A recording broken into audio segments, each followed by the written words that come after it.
So, this process of intellectually controlling people's education process has an impact. And the major impact of that is that the majority of these people, if they are discovered to even have understood anything, are like publicly flawed that way. Think about being exposed to that level of violence. My fear for your generation is you all are on Facebook, you all are on Twitter, you all are on Instagram, Snapchat, and you're seeing videos daily of people murdered in the street. What is the purpose of that? Right? Now, we go forward in history a little bit. Emancipation comes.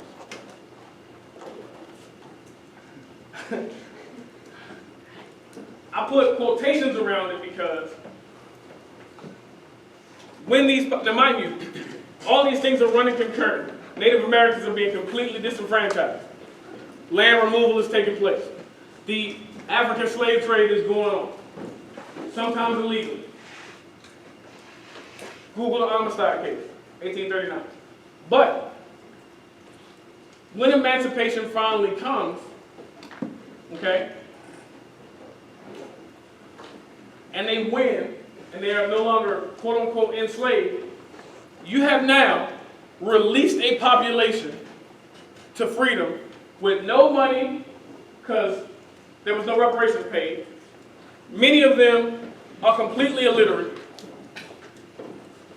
and totally destitute.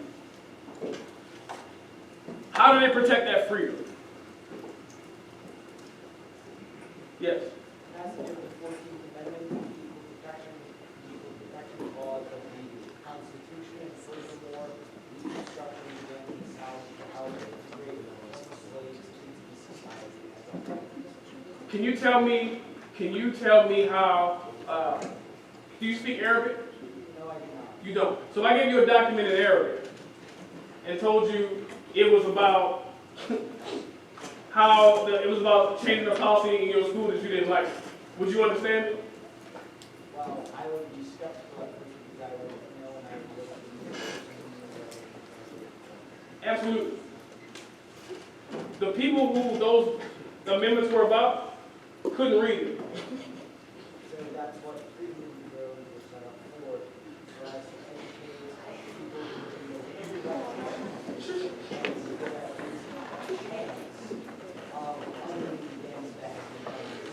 who What time is dinner? No, I hear it. What time is dinner if you are homeless, you have no place to live, and you're completely destitute?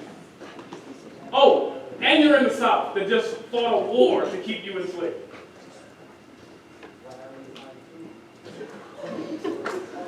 Where you find it? Huh? Who has it? Now that's your question. People who own businesses that sell food. It's 1865. It's Alabama. You're black. Who has all the food? White people do. White people.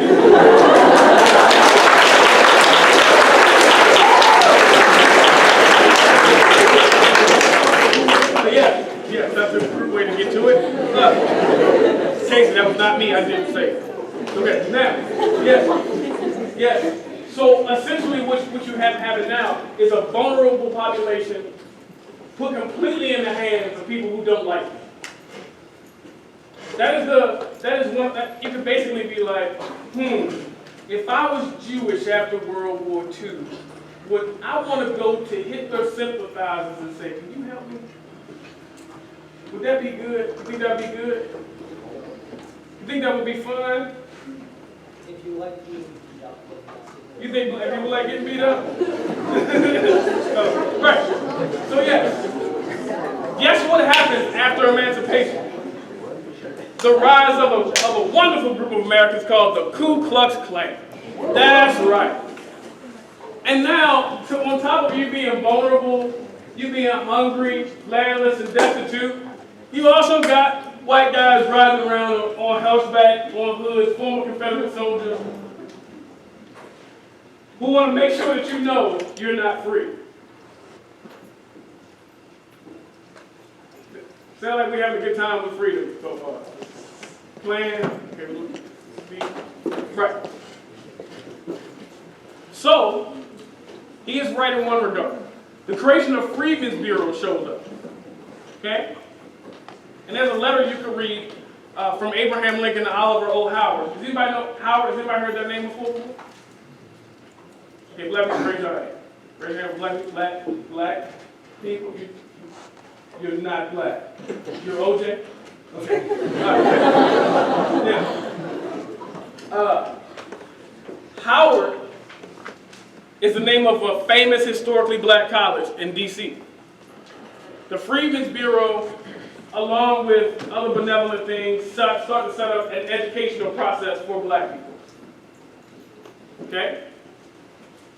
The problem is, Abraham Lincoln writes a letter to his boy Oliver Howard, who was the president of the Freedmen's Bureau, who was also white. There's a big painting of him at Howard University in the Founders Library. Very chubby, wonderful looking man. And here's what occurred. Lincoln writes to Oliver Howard and says this in the letter. Says, essentially, paraphrase, do whatever you want. I'm going to give you resources, feed them, put some clothes on them, do the best you can. Just make sure you don't teach them these three things. Economics, military strategy, right? Well, actually, it's cooperative economics, military strategy, and I believe the last one is masonry, because those are tools of nation building. You start learning those things, how to defend yourself, how to grow things, you kind of rupture freedom in that way. Now, once black people start gaining wealth, because right after Reconstruction, the South starts passing all these laws. One of the initial things that disenfranchised black people from voting was a thing called the Grandfather Clause Law. Anybody heard of that? Yes, what is that?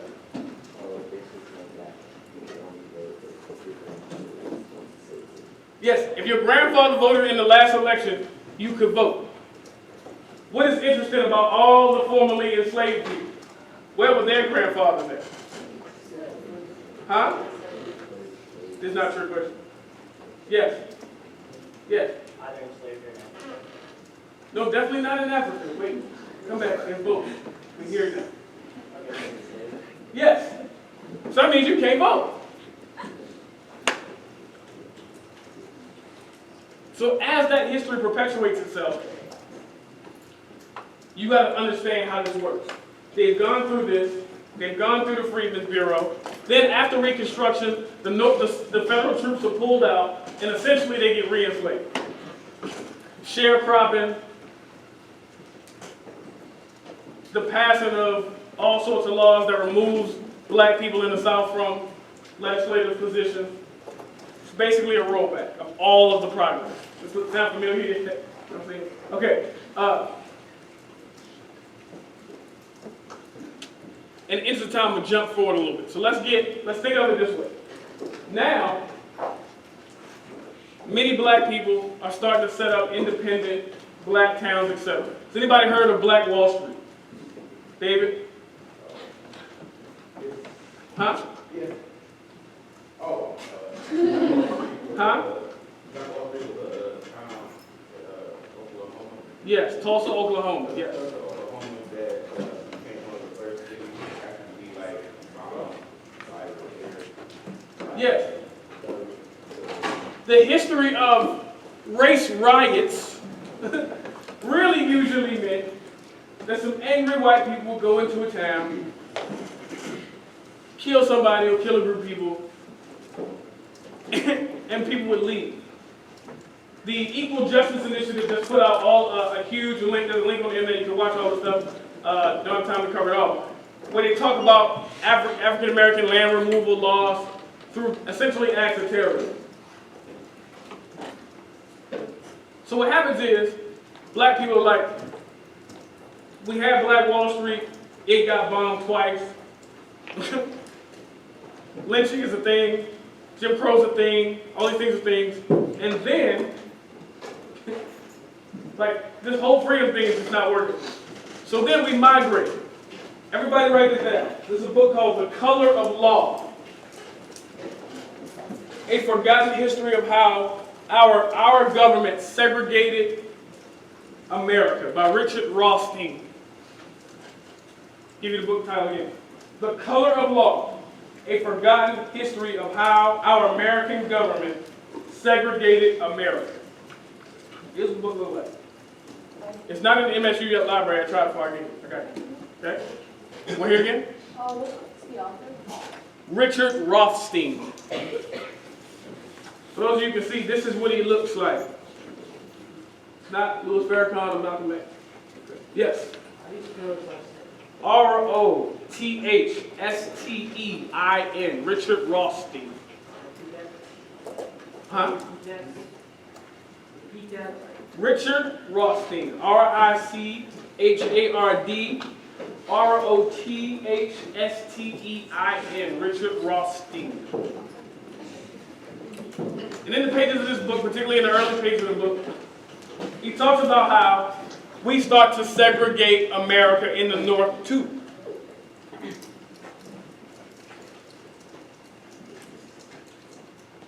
So we pass all sorts of laws that make it difficult for people to move into environments. It's not like just white people decide to move one day, it becomes a structured thing. Which is why all the people who lived in my neighborhood at the time when I went were black. I found out something, a former SDI staff member, Jordana Sternberg, and I went to the same high school. She is the director of debate right now at Westminster. No, her mom and I went to the same high school. Now, when I saw the pictures of what that high school looked like, where her mom went, it was an all-white school. When I went, it was an all-black school. When her mom went, it was an all-white school. When I went, it was an all-black school. Everybody get to know? Okay. It used to be an all-white school. Now it's an all-black school. All right.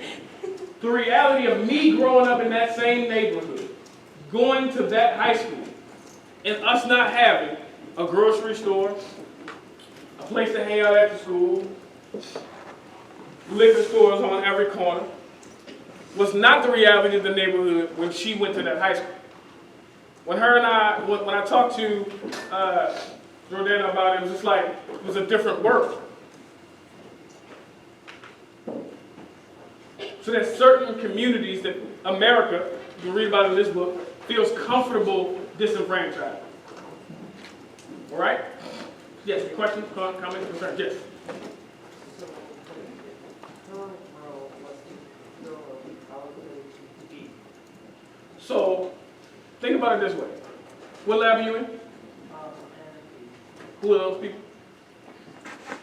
Bruce, Jordan, And who? Bruce. Okay, great. Bruce's, let's say that Bruce's lab is an awesome neighborhood, okay? It costs them, every house in the Bruce lab costs $1.7 million, okay? You want to live there already. It's nice schools, probably Texas High, you can get Ubers, some Whole Foods in there, right? Okay? Anthony Agbuli moves in. Okay? And then Eric Mathis moves in. And Bruce says, I don't know, Betsy. And all of a sudden, right, because of the way that we think about Anthony and Eric, people start getting nervous about the neighborhood. All of a sudden, you start seeing for sale signs go up. I move in. David move in. Brianna move in. Right? Darcel move in. Now the houses cost $150,000. And the property taxes is lower, and you start to see a decline of the neighborhood. Well, essentially that's what happened in my case. My neighborhood used to be a very prominent area, and as certain communities that were valuable in the eyes of America left, so did the resources. It became a very different thing. They tore down the school that her mom went to and built us an inferior school. Okay. The school, let me tell you how bad, and let me tell you how mean it was, right? We had uniform. How many of you all go to a uniform school? Isn't that interesting? Okay. Who's counting? Please get it. That might be Jesus. All right. The uniform had a picture on the t-shirt that we had to wear to school of the old school.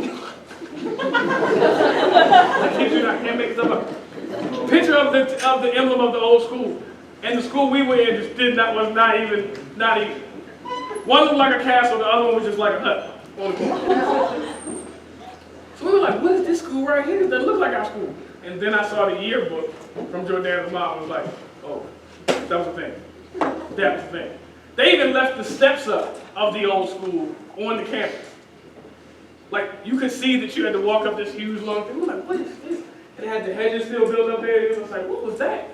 And you saw the school. And instead of like, with black kids, they were like, we're just going to tear this whole thing down. We're going to try again. I kid you not. That's how that process works. Right? So, now you have a thing called the school to prison pipeline. For all of you who think that slavery ended, there's a book called The New Jim Crow by Michelle Alexander. She's currently a professor at Union Theological Seminary. At the time, she was a law professor at The Ohio State University. Yes. Michelle Alexander. The book is called The New Jim Crow. I think it's going to be a core piece of literature, critical literature on the topic. Her argument is that the war on drugs that precipitated from white flight from major inner cities targeted poor people of color for mass incarceration. When the Reagan administration got tough on drugs, they really just got tough on us. So now she cites certain statistics in the book, like black people commit 17% of the drug crimes, but receive 70% of the drug sentence. Does that seem fair, sir? Give me a line from the 15th Amendment. 14th Amendment. The 15th. Slavery is illegal except what? Except if what?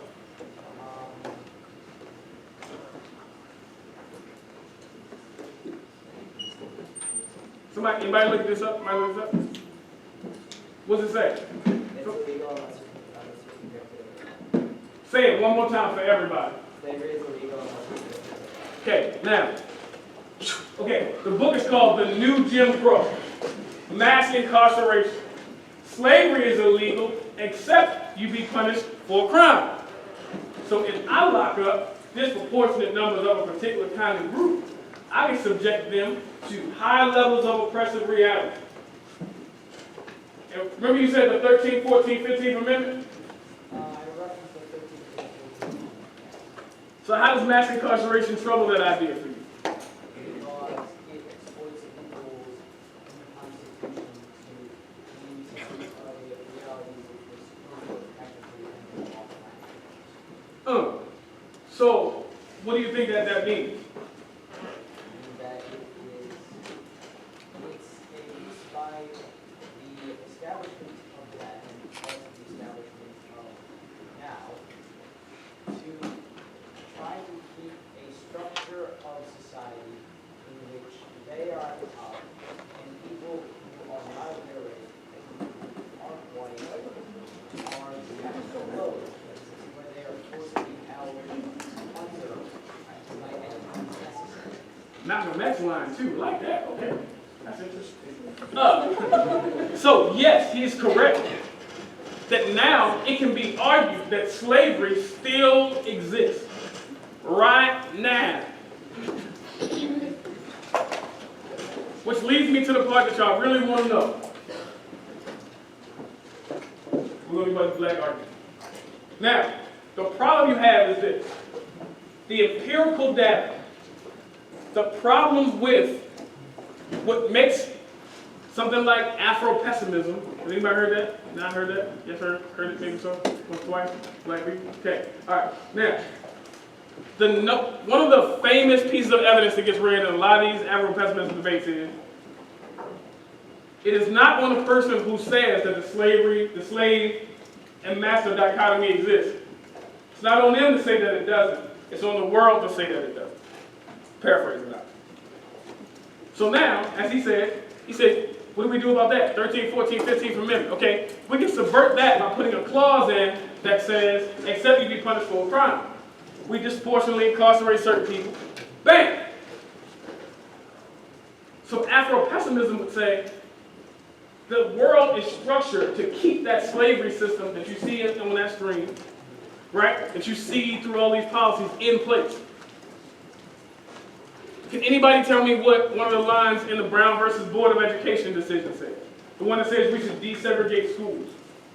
Even though many of you raised your hand and said, I don't have a black teacher, don't have a black friend, don't even want to pair of black socks. Now, what is one of the lines in there? Do you know? No? It says all deliberate speed. How fast is that? Yes. Oh, okay. Raise your hand if you not black people. Raise your hand if you have black neighbors.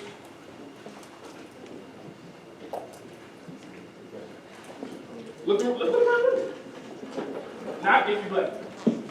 Don't put your hand. Don't. We can say everybody. Now, are y'all looking around? Are y'all looking around? Now, think about it. If you put your hand down. Y'all live in 2017. I've been teaching you about stuff from the 1500s. And half of you all can't raise your hand and be like, yeah, somebody live in my neighborhood. So what happened to Brown versus Board of Education? What happened to those things? That is sort of the inherency arguments, to put it in policy language. That's the inherency evidence for the Afro-pessimism critique.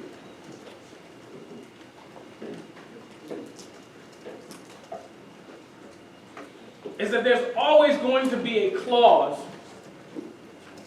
or some way that they can shirk being around certain people. They being, as he eloquently said, the power structure. Right? So here's what I think you need to know real quick. 20 minutes left. Now, number one of the things that you're going to have to understand is this theory that was written by a man named Dr. Derek Bell, who's a law professor, in 1980 called interest convergence. Interest convergence. Forgive the difference in dialect. His argument is, you will see justice. You will see acts that look like they are promoting racial equality. And they will stay as long as white people want it. As long as white people can look at it and say, we benefit from this more than the oppressed groups.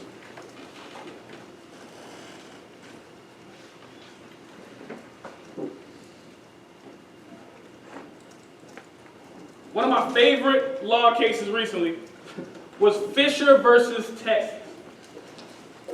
Anybody know what happened in Fisher versus Texas case? Yes. It was like the redhead girl I sued because she thought that she... It was a redhead who? Okay. Yes, and she did what? She sued because she thought that was someone of color who was shot. Yeah. Given this history of redlining, racial oppression that Rothstein talks about, given the history of slavery, Jim Crow, given the history of the new Jim Crow that Michelle Alexander talks about, where mass incarceration has occurred, right? A white woman, red-haired white woman, thank you for the good hair, said, sued the University of Texas, Austin, and said that she did not get into the school because of their affirmative action policies, gave her spot to somebody unqualified of color. In Texas,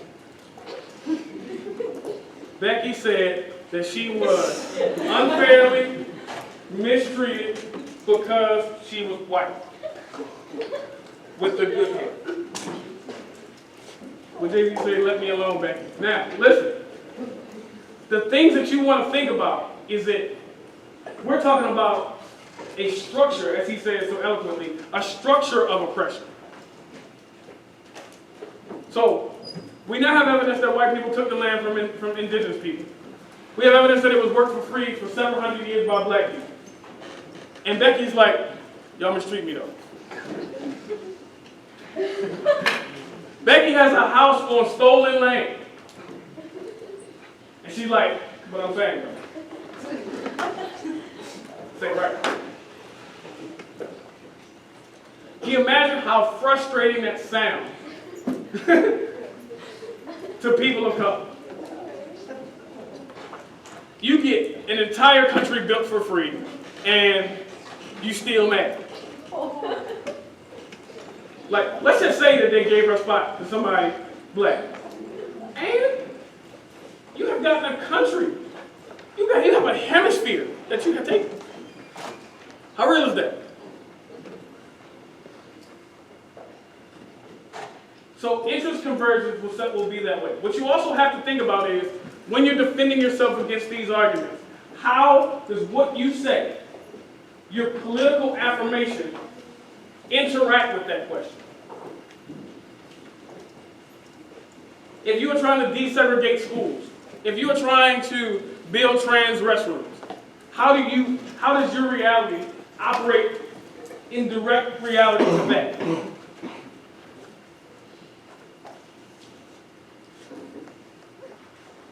The most important thing that you want to be, where you want to be in some of these situations is, I am trying. We are trying to figure it out.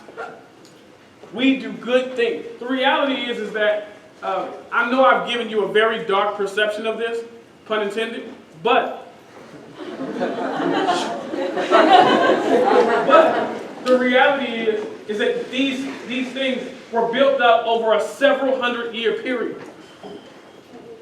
Education, ideas, the access to resources, images of deities, of politics, have all come together to create the structure we see now. What was it about Trayvon Martin that made George Zimmerman think he did not belong there? Why was Sandra Bland pulled over? What is it about the Florida Attorney General, which is one of my favorite videos on the internet, by the way. Yes. Being pulled over. How does that work?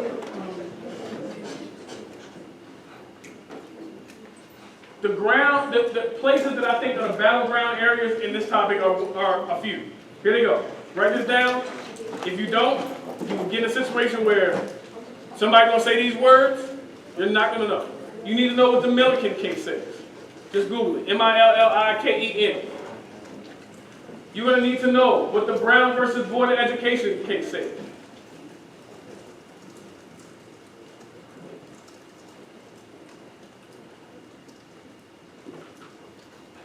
The 1963 March on Washington will be relevant. I had a dream that one day that we all will live free and equal. Right?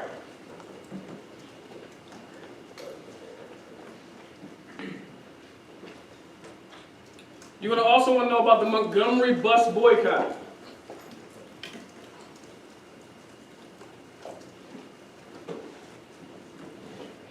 I'm almost certain there's going to be a morning argument about the 16th Street Baptist Church in Birmingham, Alabama.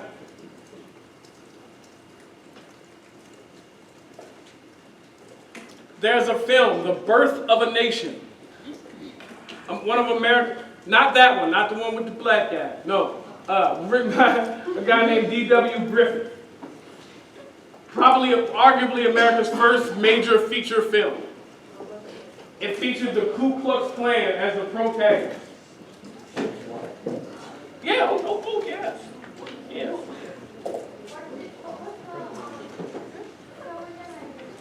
The Birth of a Nation by D.W. Griffith. It was shown at the White House with presidential approval. Yes, it is not new that the president aligns himself with white supremacists. 45 is not special. I'm about to say something that's going to horrify you.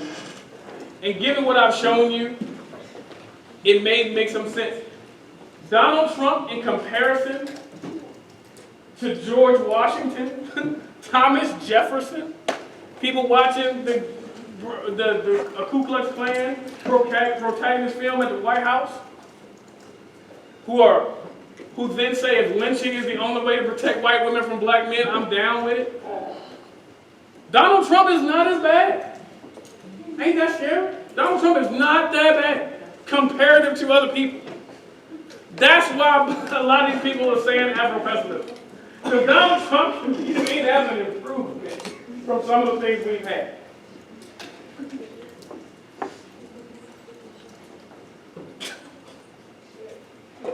Is that real?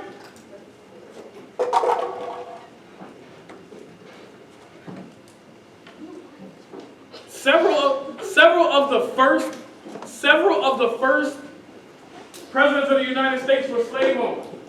Many of the signs of the Declaration of Independence own that. We took an entire country. Right? Why don't you share? What's up, Larry? Did I miss something? Right, I want to know what's funny. No, he was like, I'm scared, but I was like, he's white, so. Who white? Oh, Donald. Oh, yeah. Yeah, oh, I was like, you know, he white. Oh, we white. I was like, well, I can't really make this no black. Yes, but isn't that scary? But wrap your head around, like, he's not even uniquely terrible. Black people getting paid for their wages is a relatively new idea. Why are we talking about living wages and stuff, right? That's new. That has not been around that long. Are we all right? We're talking about an Affordable Care Act. When modern gynecology was founded on the mutilation of African enslaved women in the United States. It's a book called Medical Apartheid by Harry Washington, fellow at Harvard. I'm not making this up. That's not me, I can say. Right? So, those are some of the battleground places. If I were you, I would go get this book, The Color of Law, and I would understand what the difference between de jure and de facto is. De jure means the law has done it, and de facto means it exists regardless. What do we mean? You're going to hear Av say all the time, there's de facto segregation. You need to be thinking about what are you going to say when someone says, why do we need to live with and go to school with white people? When y'all have been mean. Not very nice, historically. You need to know who the Little Rock Nine are. In Little Rock, Arkansas. The integration of Central High School.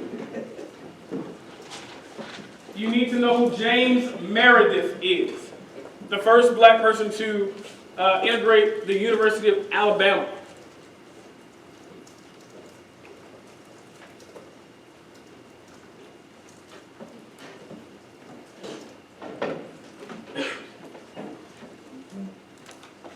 If you live in Michigan, you should probably know who Robert Miles is.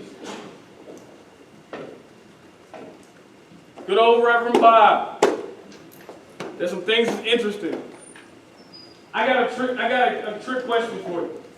This is kind of a trick question. Hey man, you okay? Don't break nothing. All right. Trick question. Where do you think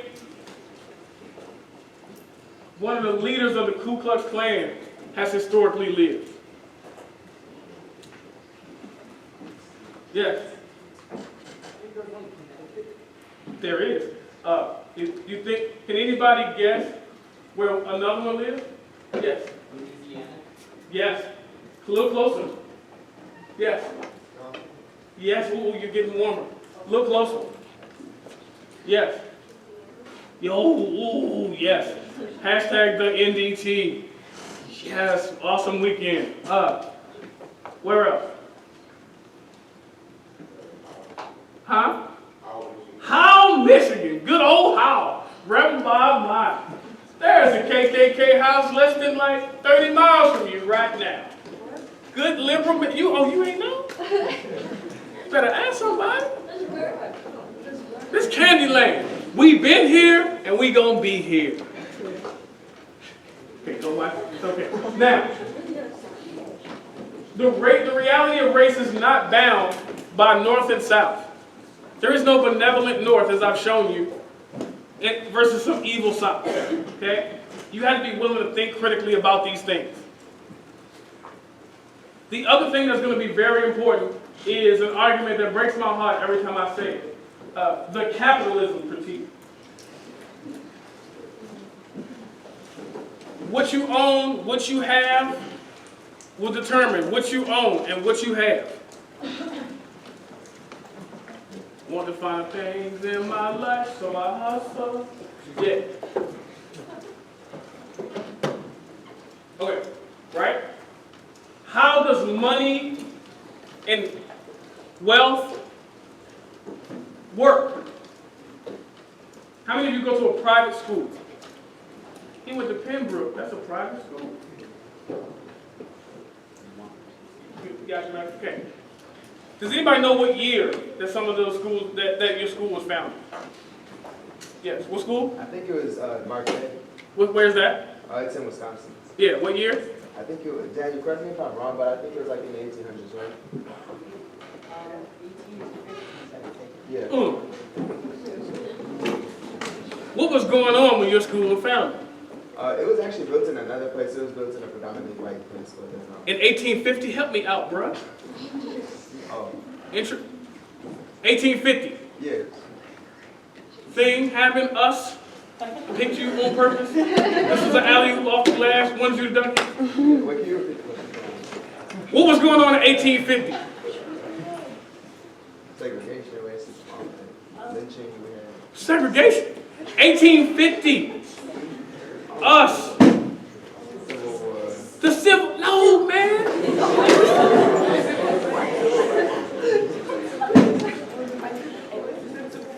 I feel like Kevin, help me.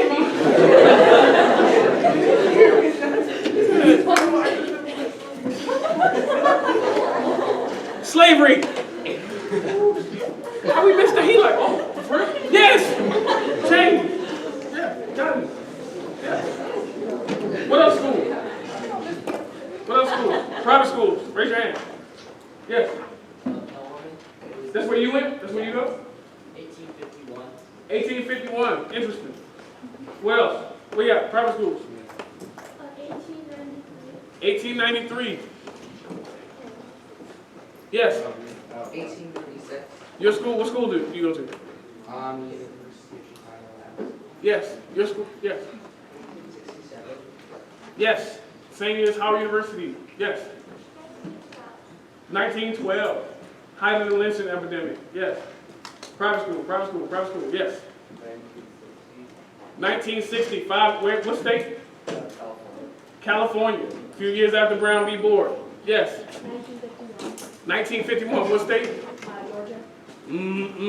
That's interesting. Yes. Huh? 1900. What state? Georgia.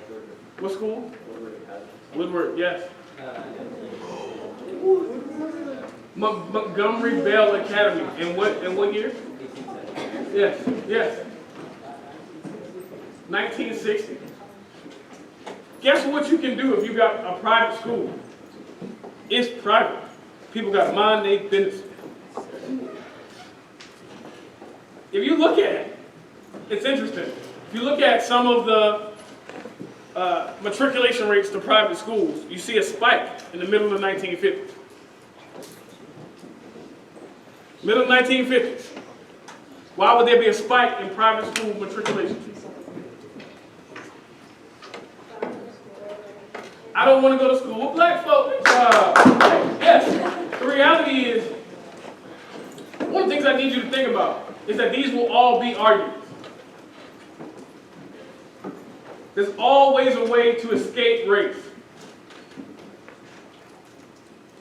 White people, Michael Dumas wrote an article that we'll be putting out in our core app, where he's like, the way in which, it's called Losing an Arm. Michael J. Dumas. I'll put the article up in a second. But the way, he's like, we see black bodies as a threat to sully the educational process of America. You're uneducatable. You think differently. Jeremiah Wright, a renowned professor of theology, Christian ethics, and education, wrote in an article where he talks about, when you say desegregation, it did not mean white people will leave their neighborhood and come learn in black schools. Yes? Is it that when they had like magnet schools or like something like comparative to that? Like they would basically... Busing, yes. Absolutely, that's the thing. Why don't you see white kids like, I couldn't wait to get as far where Chris goes? That didn't happen. Everybody wants better, and people want to go where the resources are. The fundamental question is, why are the resources in the places that they are? Why is the water in Flint brown? Yes. Now, I'm officially done. You can now ask any question you want for about 10, 15 minutes. And then, any other questions you can just direct to your lab leaders or email me directly and I will answer them. All right? So thank y'all. Appreciate it. Thank you.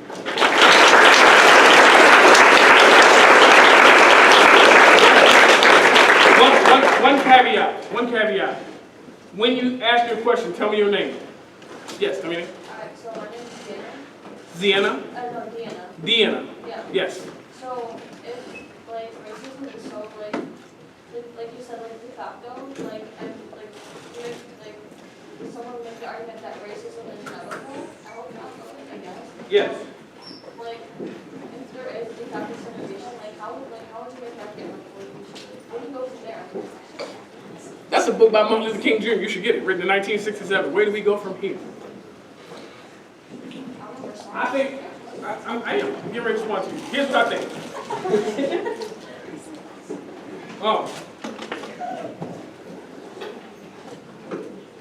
How much of what I told you today did you already know?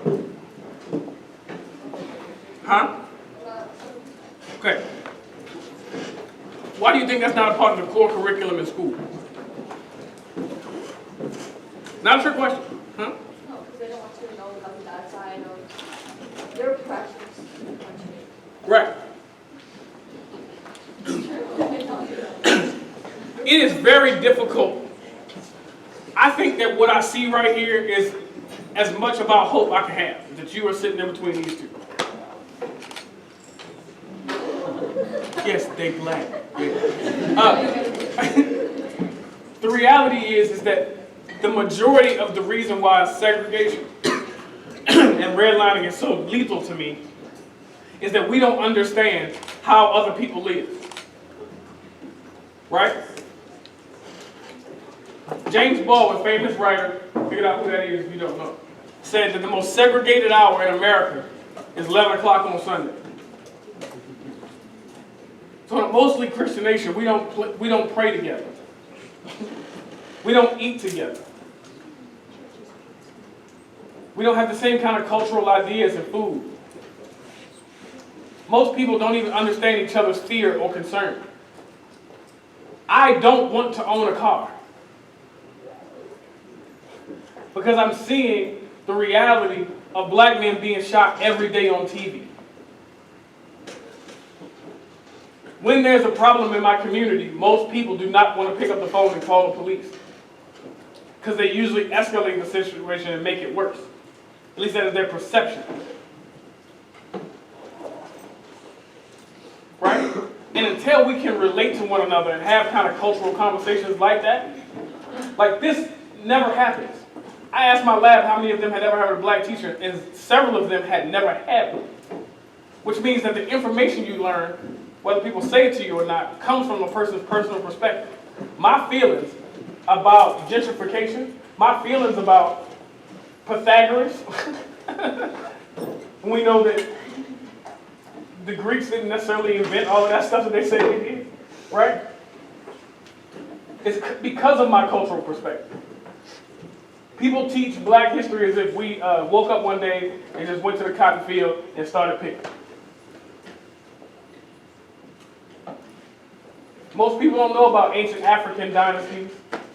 Most people don't know that a lot of the first universities in the world were built by Africans, the Moors, right? A lot of the pyramids in Egypt are built on celestial coordinates. Like in Pharaoh Ramses' tomb, the light shines down on his face only on his birthday. That's how they figured out when his birthday was.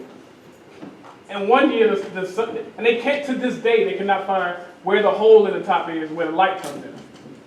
And one year, the sun didn't shine on his face to try to figure out what happened. There was a geological shift that moved the earth underneath the tomb. And then like 5 years later, it came back and the sun was back on his face again. And black students are suffering in math and science? What if you knew that? That's not something you learn in school, right?